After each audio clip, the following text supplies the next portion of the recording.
So I'm happy to share my perspective on mascots. For me, the bottom line, I think we should just do away with human mascots, period. They're on a spectrum, and some are worse than others.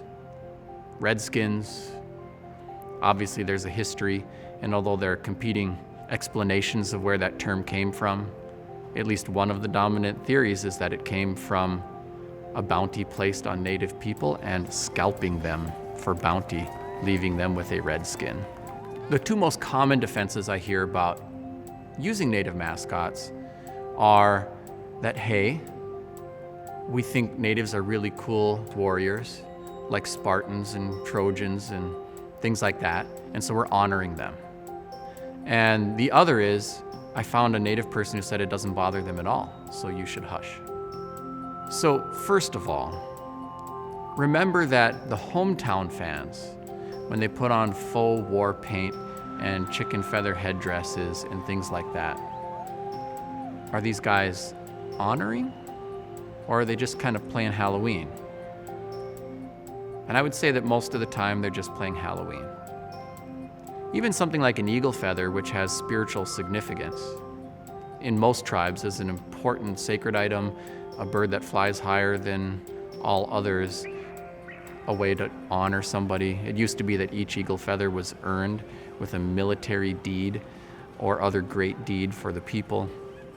Having that kind of turned into show or appropriated, misrepresented, whether it's a Victoria's Secret model or a mascot for a sports team, often rubs people the wrong way. Somehow, we need to have ethics around this and many other issues at the center of our national sports culture, because a lot of young people look up to our professional athletes and the teams they play for. And by putting racially divisive things at the center of our national pastime, you are teaching people to appropriate, not to listen to marginalized groups, and to be offensive. With regard to finding a native person who says it doesn't bother them, they're out there. But I don't know if you listen to country music. There's a Gretchen Wilson song, Redneck Woman. I'm a redneck woman, I ain't no high-class broad. Does that mean I get to call every white woman I meet redneck woman? And if somebody's offended, say, you have no right to be offended, because Gretchen Wilson loves that label.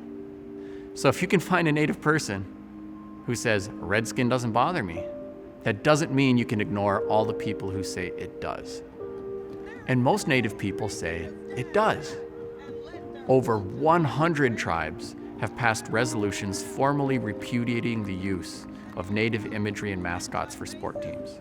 The National Congress of American Indians, which represents all of the federally recognized tribes, has passed a formal resolution repudiating the use of native imagery and mascots.